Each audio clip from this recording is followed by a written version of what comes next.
আসসালামু আলাইকুম ওয়া রাহমাতুল্লাহি ওয়া বারাকাতুহু।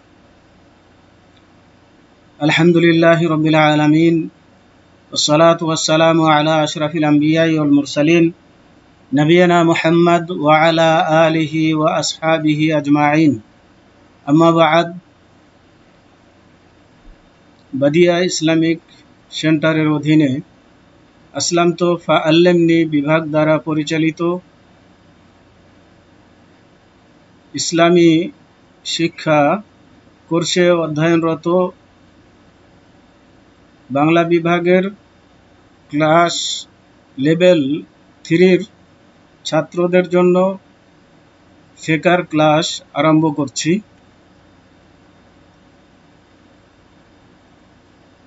প্রথমে আমাদেরকে যে জিনিসটি অনুধাবন করা দরকার, জানা দরকার, সেটি হলো জ্ঞান অর্জনের মর্যাদা।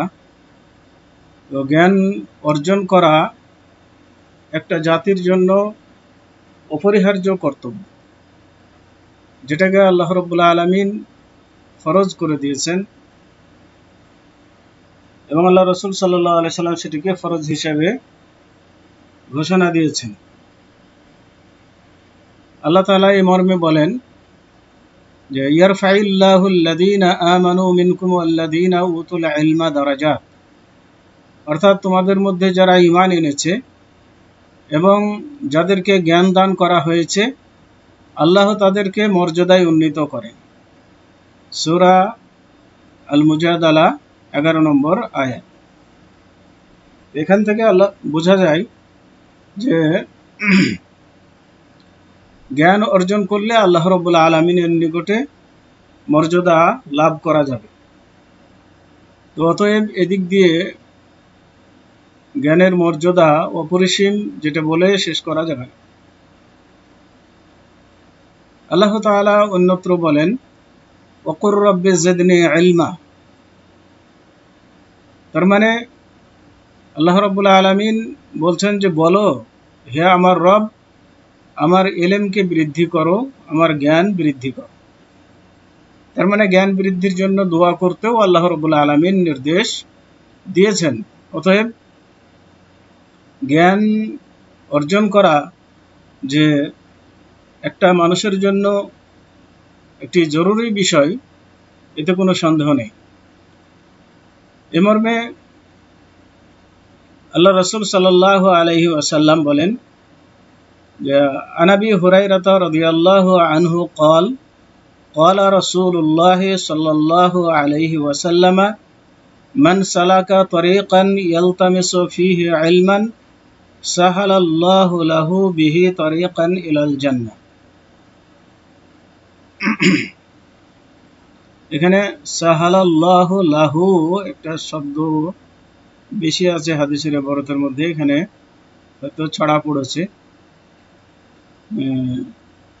যার অর্থ হচ্ছে আবু হুরায়রা রাদিয়াল্লাহু তাআলা আনহু থেকে বর্ণিত। তিনি বলেন যে আল্লাহ রাসূল সাল্লাল্লাহু আলাইহি ওয়াসাল্লাম বলেছেন, যে ব্যক্তি জ্ঞান অন্বেষণের জন্য কোনো পথ অবলম্বন করে, আল্লাহ তাআলা তার জন্য এর মাধ্যমে জান্নাতের পথ সহজ করে দেন। সহিহ মুসলিম হাদিস নম্বর 38/2699। তাহলে আমরা এখান থেকে বুঝলাম যে জান্নাত পাওয়ার জন্য জ্ঞানের কোনো বিকল্প নেই।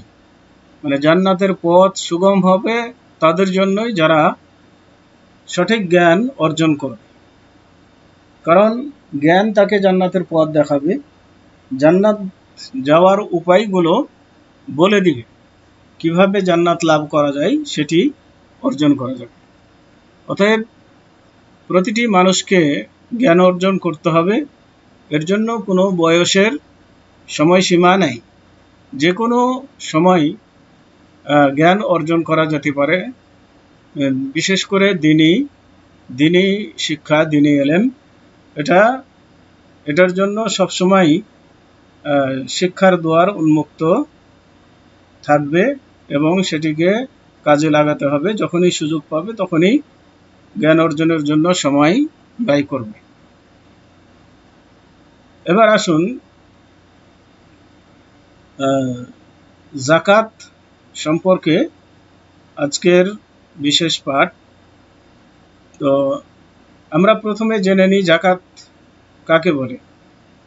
তো যাকাত এটা আরবি পরিভাষা, যার সংজ্ঞা হচ্ছে যে নির্দিষ্ট সম্পদে নির্দিষ্ট সময়ে বিশিষ্ট সম্প্রদায়ের জন্য অপরিহার্য হক বা অধিকারকে যাকাত বলা হয়।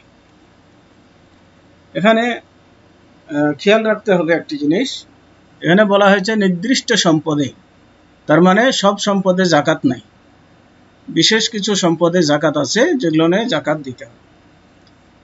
আর এখানে বলা হচ্ছে নির্দিষ্ট সময়ে যাকাত দিতে হবে, তাহলে যাকাত প্রদানেরও একটা সময় আছে, সে সময়ে যাকাত দান করতে হবে, যে কোনো সময় যাকাত দিতে হবে না। এবং বিশিষ্ট সম্প্রদায়ের জন্য, এখানে বিশিষ্ট সম্প্রদায় বলতে সকল মানুষকে যাকাত দেওয়া যাবে না, এটার জন্য কিছু বৈশিষ্ট্য সম্পন্ন মানুষকে যাকাত দিতে হবে, যেগুলো কোরআন হাদিসে উল্লেখ করা আছে, যারা যাকাতের হকদার তাদেরকে যাকাত দিতে হবে। আর এটি তাদের অপরিহার্য হক, মানে তাদের জন্য এটা প্রাপ্য। এটা মনে করা চলবে না যে আমি তার প্রতি করুণা করছি, যাকাত দাতা তার প্রতি করুণা করছে না, বরং তার হক তাকে দিয়ে দিচ্ছে। আল্লাহ তাবারাক ওয়া তাআলা বলেন ওয়াফি আমওয়ালিকুম হাক্কুম মালুম লিসাইল ওয়াল মাহরুম, তোমাদের মালে নির্দিষ্ট হক রয়েছে ভিক্ষুক এবং যারা ভিক্ষা করে না অথচ দরিদ্র তাদের জন্য।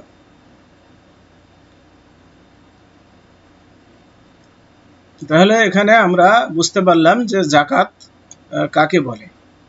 তো যাকাত বলা হয় যে নির্দিষ্ট সম্পদে নির্দিষ্ট সময়ে বিশিষ্ট সম্প্রদায়ের জন্য অপরিহার্য হক বা অধিকারকে যাকাত বলা হয়। সংজ্ঞাটা অবশ্যই যেন মুখস্থ করে নেওয়া হয়। যাকাতের মর্যাদা। যাকাত একটি গুরুত্বপূর্ণ বিষয়, যেটাকে ইসলামের রুকন সমূহের মধ্যে একটি রুকন, এবং আল্লাহ তাআলা স্বীয় গ্রন্থ আল কোরআনের অনেক স্থানে যাকাতকে নামাজের সাথে মিলিত করে উল্লেখ করেছেন। অতএব এখান থেকে বোঝা যায় যে ইসলামের যে 5টি স্তম্ভ, তার মধ্যে যাকাত একটি গুরুত্বপূর্ণ স্তম্ভ।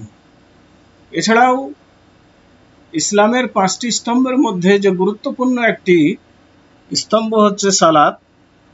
এই সালাতের সাথে যাকাতকে আল্লাহ রাব্বুল আলামিন অনেক জায়গায় উল্লেখ করেছেন। এর থেকেও প্রমাণিত হয় যে যাকাত কোনো অংশে গুরুত্বের দিক দিয়ে কম নয়, তার মানে অত্যন্ত গুরুত্বপূর্ণ একটি রুকন।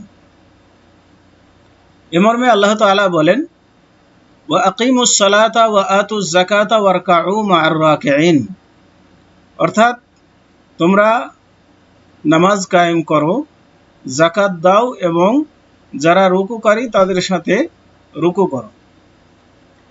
এবং আল্লাহর বাণী, আল্লাহ তাআলা এবং আল্লাহর নবী সাল্লাল্লাহু আলাইহি ওয়াসাল্লামের হাদিসে এসেছে আন আব্দুল্লাহ ইবনে উমর রাদিয়াল্লাহু আনহুমা قال قال رسول الله صلى الله عليه وسلم بني الإسلام على 5 شهادة أن لا إله إلا الله وأن محمد رسول الله وإقام الصلاة وإيتاء الزكاة والحج وصوم رمضان। অর্থাৎ আব্দুল্লাহ ইবনে উমর রাদিয়াল্লাহু তাআলা আনহু থেকে বর্ণিত, তিনি বলেন আল্লাহর রাসূল সাল্লাল্লাহু আলাইহি ওয়াসাল্লাম বলেছেন, 5টি ভিত্তির উপরে ইসলামের বুনিয়াদ রাখা হয়েছে। প্রথম হলো আল্লাহ ব্যতীত সত্য কোনো ইলাহ নেই, মাবুদ নেই। আর আল্লাহর রাসূল মুহাম্মদ সাল্লাল্লাহু আলাইহি ওয়াসাল্লাম আল্লাহর রাসূল এ কথার সাক্ষ্য প্রদান করা। দ্বিতীয় হচ্ছে সালাত কায়েম করা অর্থাৎ নামাজ পড়া। তৃতীয় হলো যাকাত দেওয়া। চতুর্থ হলো হজ করা। আর পঞ্চম হলো রমজান মাসে রোজা রাখা। এই পাঁচটি হচ্ছে ইসলামের বুনিয়াদ বা স্তম্ভ, মূল জিনিস। হাদিসটি সহিহ বুখারী হাদিস নম্বর 8 এবং সহিহ মুসলিম হাদিস নম্বর 21/16। তবে হাদিসের শব্দগুলি সহিহ বুখারী থেকে নেওয়া হয়েছে, মানে এখানে যেভাবে বর্ণনা দেওয়া আছে এভাবে বুখারী শরীফে এই শব্দগুলো উল্লেখ রয়েছে। দ্বিতীয় হিজরিতে যাকাত ফরজ করা হয়েছে, তার মানে যাকাত ফরজ হয়েছে দ্বিতীয় হিজরিতে। যে ব্যক্তি যাকাতের আবশ্যকতা অস্বীকার করে সে যাকাত প্রদান করুক কিংবা না করুক তাকে কাফির বলেই গণ্য করা হবে। যাকাতকে যদি কেউ অস্বীকার করে তাহলে সে কাফের হিসাবে গণ্য হবে, সে মুসলমান থাকবে না। এবং যে ব্যক্তি যাকাতের আবশ্যকতা স্বীকার করবে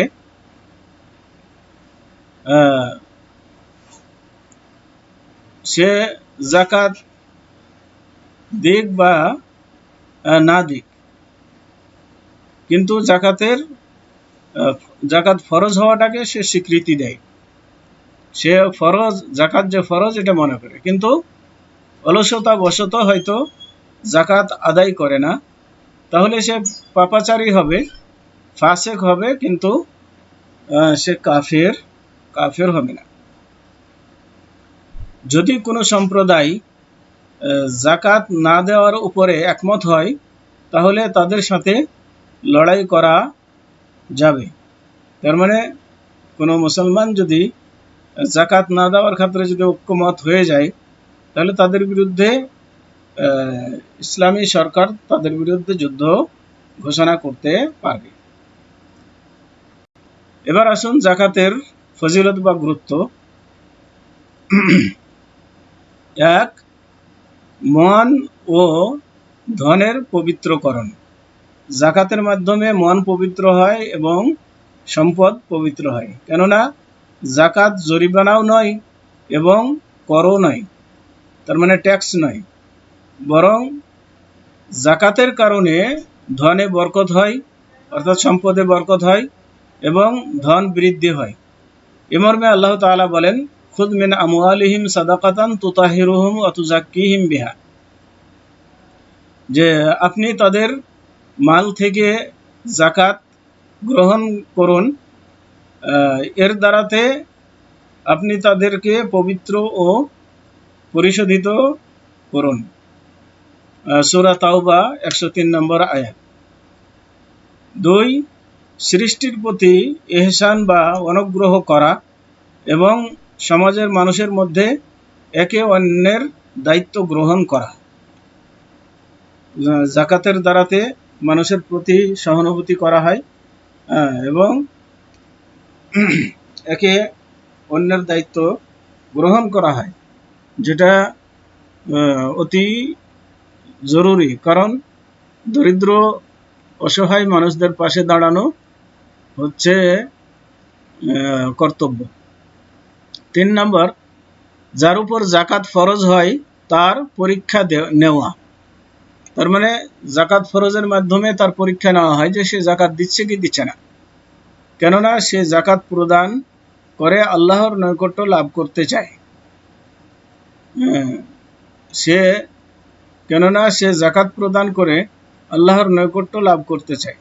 যাকাতের মাধ্যমে আল্লাহর নৈকট্য অর্জন করা যায়। তো সে আল্লাহর নৈকট্য পেতে চায় কি চায় না, এটা যাকাতের দ্বারাতে প্রমাণ হবে। যাকাত ওয়াজিব হওয়ার শর্তসমূহ, মানে যাকাত সবার উপরে ফরজ নয় বা ওয়াজিব নয়, এটার কিছু শর্ত আছে, শর্ত সাপেক্ষে যাকাত ফরজ হবে। 1 নম্বর হচ্ছে ইসলাম, অর্থাৎ যে যাকাত দিবে তাকে মুসলমান হতে হবে। কেননা জাকাত পবিত্র জিনিস এবং মুশরিকরা অপবিত্র, অতএব অপবিত্রদের কাছ থেকে আল্লাহ রাব্বুল আলামিন অপবিত্র জিনিস গ্রহণ করেন না। 2 নম্বর হচ্ছে স্বাধীনতা। স্বাধীনতা বলতে তাকে স্বাধীন মানুষ হতে হবে, দাস বা গোলাম যেন না হয়। তাহলে স্বাধীন মানুষের উপরে জাকাত ফরজ, দাস বা গোলামের উপরে জাকাত ফরজ নাই। দাস প্রথা এখন যদিও নেই, আগে ছিল বা ভবিষ্যতে হতে পারে।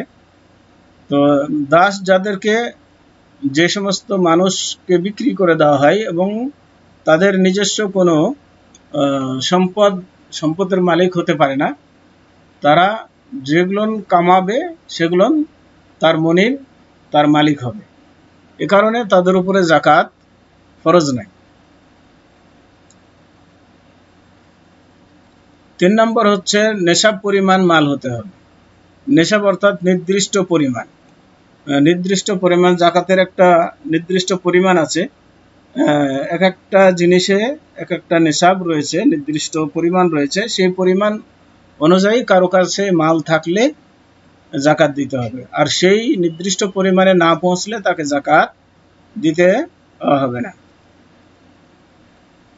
4 নম্বর হচ্ছে সম্পত্তির স্থায়িত্ব, মানে যে সমস্ত সম্পত্তি স্থায়ী বা সম্পদ স্থায়ী সেগুলোর উপরে জাকাত ফরজ।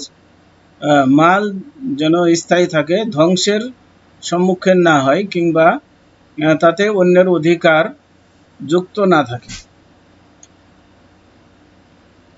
5 নম্বর হচ্ছে মালের মালিক হওয়ার পর পূর্ণ 1 বৎসর অতিবাহিত হওয়া, মানে যেদিন নেশাব পরিমাণ মাল হবে সেদিন থেকে 1 বৎসর অপেক্ষা করতে হবে। 1 বৎসর অতিক্রম করলে, নেশাব পরিমাণ মাল থাকলে বছরের শেষে গিয়ে তাকে সেই মালে জাকাত দিতে হবে। নির্দিষ্ট পরিমাণ, যেটা জাকাতের নির্দিষ্ট পরিমাণ নির্ধারণ করা আছে, সেই পরিমাণ মাল তাকে জাকাত হিসাবে দিতে হবে। এগুলো হচ্ছে জাকাতের জন্য শর্ত। তো আজকে এ পর্যন্তই। পরবর্তীতে আবার পরবর্তী দার্সে বাকি আলোচনা হবে ইনশাআল্লাহ। তো